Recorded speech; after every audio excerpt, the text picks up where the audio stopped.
I mean, Chris Wood, yeah, Chris Wood and who was the other guy up top? Chris Wood. He's a brilliant striker. What's up guys, welcome back to my channel. In my last video I mentioned that I was going to be doing a Premier League predictions table. I know it's a little bit late to be doing that considering the season has just started, but better late than never I guess. Yeah, let's just get straight into the Premier League table. 20th place I've got Fulham. I don't have much confidence in their team. I mean, they've lost back-to-back games now for their first two games in the season. For newly promoted sides, a lot of the time to secure their place in the top flight you beat the teams that you've come up with. So for Fulham losing against Leeds, I know it's a relatively close game, but I don't have too much confidence in them staying up at all. 19th place, I've got West Bromwich Albion. The reason why I have them there is because, like Fulham, they've lost back-to-back games. If I had to make a list of all the good things that West Brom have got about their team, it is midfielders. That's it. Their forward line, they rely on Hal Robson-Kanu, who pretty much had a good Euros with Wales. Mateus Pereira and Grady Diangana in the midfield, they are brilliant prospects and they look like fantastic players, both of which scored yesterday against Everton. But where was their defence? 18th place, I've got Aston Villa. Last season, they barely stayed up. And they brought in some good players like Ollie Watkins for 20 million. Having Jack Grealish on a 5-year extended contract is practically a new signing as well. He's going to do wonders for them this season. Last season, I mean 17th place, that is so close to relegation. They survived on goal difference alone. 17th, I've got Brighton and Hove Albion. I know for the past few seasons they have surprised many people by finishing closer to the mid-table than a relegation battle. Graham Potter plays good football. As the manager, he has good tactics for them. I just think they're trying to play a little bit too flashy for a team that doesn't necessarily have the quality. They could surprise people, they could go much further than what I'm predicting.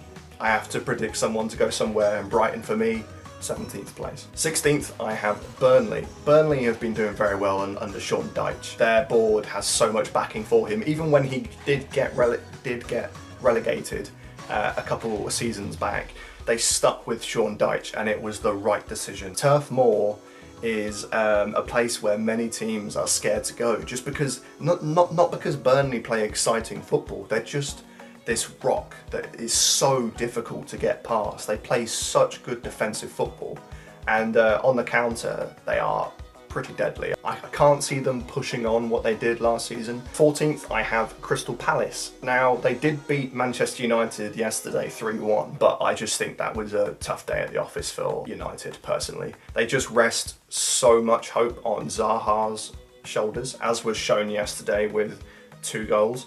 But no, I'm tipping Crystal Palace to finish 14th. Yeah, sorry. I'm tipping Palace to finish 15th. 14th, I've got West Ham. When I look back on it, I think that was a poor decision from me. I think West Ham should be slightly lower. I'm also resting a lot of my hopes on Sebastian Haller. He was signed for £40 million last season. And I think my guess is he's going to come into his game, and I think having a manager with confidence in him could help him find that consistency for the Hammers.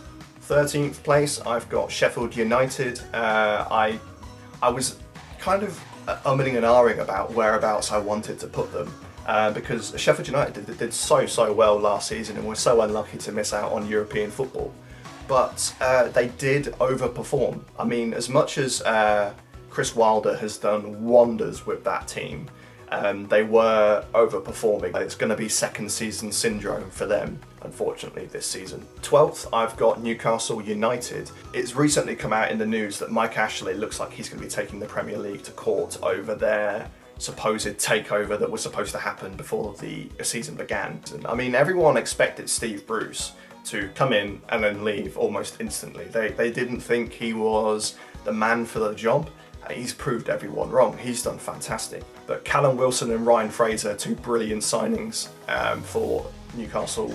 11th place is the highest ranked newly promoted side, which is Leeds United. They impressed me so much the first day of the season against Liverpool. They pushed us all the way, 4-3 in the end to Liverpool. If it wasn't for Mohamed Salah, that could have been a scare. That could have ended our 59 unbeaten streak at Anfield. But no, I think Leeds are going to push on very, very well. I mean, Marcelo Bielsa is a fantastic manager. He's proven it all over the world, and he's now proving it in the Premier League. Jack Harrison looked brilliant in that first game. Klich also looks fantastic. He scored once against Liverpool with a brilliant volley, and he scored twice against Fulham in that 4-3 victory. So for me, Leeds are going to be finishing 11th in the league. 10th place, I've got Southampton. Now, last season they lost 9-0 against Leicester City, and everyone thought this is the end of Southampton, this is the end of Hassan Hurtel.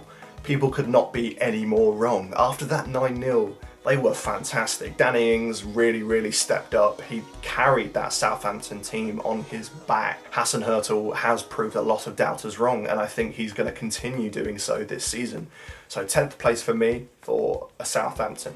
9th for me is Leicester City. Last season they did push for Champions League football for a while, and then they were eventually pushed back to 5th place.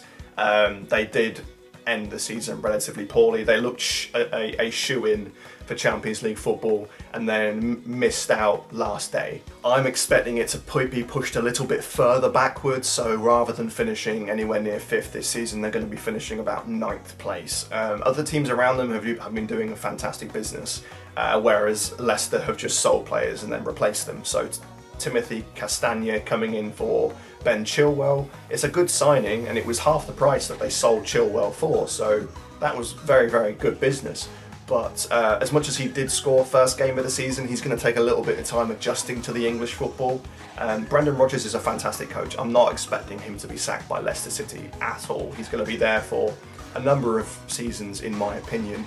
He's a perfect manager for a team like that, playing such quick-paced football. So 8th place, just missing out on European football, I have Wolverhampton Wanderers. In the recent few days, I think it was yesterday, Liverpool just signed Diego Jota for £41 million from Wolves.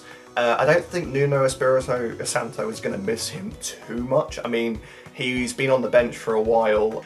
In the last few seasons, he's been doing much better in European football than he has been doing in the Premier League.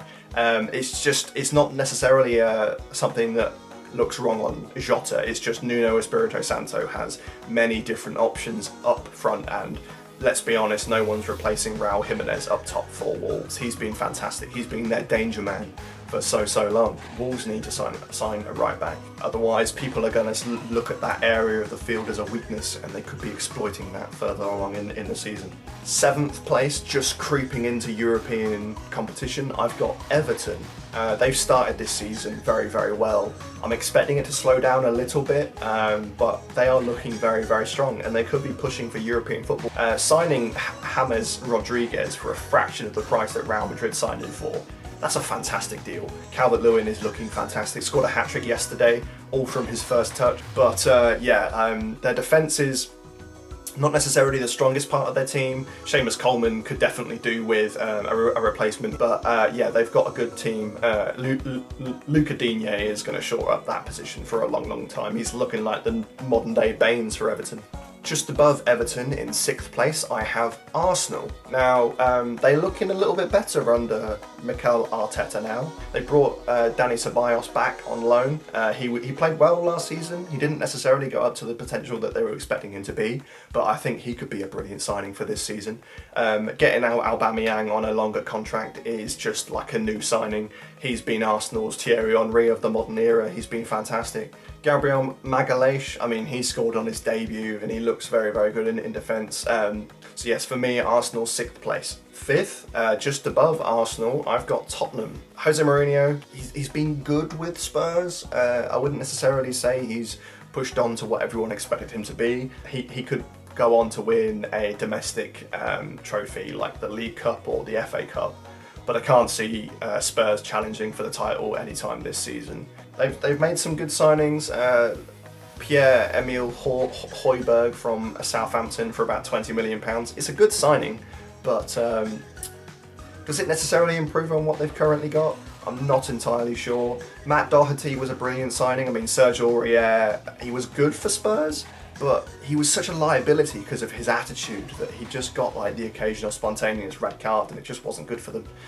So yeah, for me, Tottenham Hotspur, 5th place. Now 4th, just creeping their way into the Champions League spots, I've got Manchester United.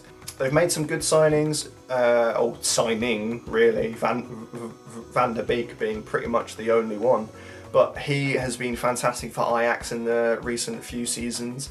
And I think Manchester United's midfield is looking stronger than ever right now. Van der Beek, Paul Pogba, Bruno Fernandes, fantastic players. And when Fernandes came in last season, I mean, we all know what happened. I think it was a 17-game unbeaten streak for Man United. The team I've got in 3rd place is Chelsea. I think they've had one of the best transfer windows of the modern generation. They've been fantastic. They've been so ruthless, signed so many fantastic players, but in my personal opinion, they've signed too many first-team players. But to have so many of these players like Kai Havertz, Timo Werner, Hakim Ziyech, Thiago Silva, so many of these players trying to gel together, not to mention Edouard Mendy, who looks like he will be joining them as the goalkeeper from Rennes. It could be a little bit too many puzzle pieces to fit together. So, out of the 2 teams that we have left, who do I deem to finish a 2nd place? Manchester City. The reason why I have this at the moment is they've made 2 signings this window. They've made Ferran Torres and they've made Nathan Ake. But for Manchester City, I just thought there was too many problems in their first 11, and they've got too many aging players. I mean, Fernandinho is moving on to 35 years old now. Sergio Aguero is as much injury prone as he ever has been. With the acquisitions of Ferran Torres and Nathan Ake, have they necessarily strengthened their starting 11? Not entirely sure. So, 1st place for me, I have, to retain the title, Liverpool. I know what some of you are going to think, that's just bias, Kieran, stop being biased towards your team. But no, I genuinely believe we have a fantastic chance. If you asked me a week ago were we going to win the title when we looked like we weren't even going to sign players like Thiago and Jota wasn't even a story, I would have probably said that it's going to be a much closer contest against Manchester City. But now we've signed Kostas Tsimikas, he's brilliant cover for Andrew Robertson. But Thiago Alcantara for 20 million plus 5 million in add-ons. Not to mention that 20 million is being paid in instalments over his 4-year contract. That is insane business. Michael Edwards, take a bow. You are a magician of a man. You've done fantastic. And then yesterday, when Diego Jota's story magically came out that he signed for 41 million plus 4 million in add-ons, so a potential 45 million pound deal. Brilliant. So in conclusion, I have Liverpool to win the league. This is mainly reliant on whether Chelsea and Manchester City don't do any further business. But if it stays this way, I have Liverpool to win the league. If you were to create your own Premier League table, who would you have finish where and why? Let me know down in the comments. Thank you very much for watching, and I'll see you in the next video.